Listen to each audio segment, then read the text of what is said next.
Dans cette vidéo, je vais vous montrer de quelle manière exporter les plans et les vues que vous avez en fonction des différents boutons. Vous allez vous rendre dans Projet, Planning travaux à gauche et ensuite, tout en haut à droite, vous cliquez sur Exporter. Ici, 3 vues.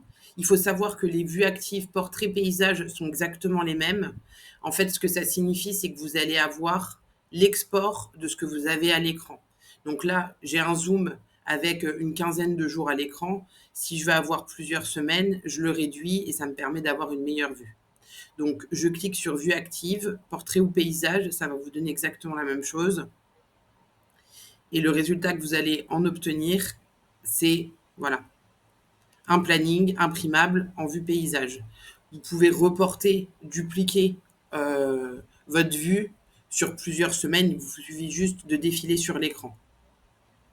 La deuxième vue que vous allez avoir et qui est aussi plutôt intéressante, c'est une vue à la fois de la vue planning en chemin de fer visuel, mais aussi un listing des tâches. Alors pour ce faire, vous allez cliquer sur exporter, export complet. Ça va vous proposer de l'envoyer par email. Vous cliquez sur envoyer par email et donc vous allez recevoir ici un mail qui s'appelle export du planning travaux.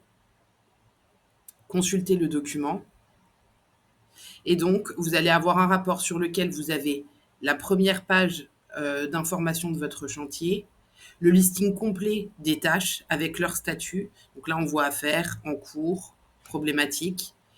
Vous allez avoir aussi la date de début et la durée de votre tâche. Et vous avez toute la vue avec le zoning, l'entreprise et évidemment le corps d'état. S'ajoute à ça le planning avec une vue. Donc là, vous allez pouvoir retrouver la vue que vous avez sélectionnée sur laquelle on va retrouver par exemple le mois de mai, le mois de juin pour celle qui est affichée à l'écran.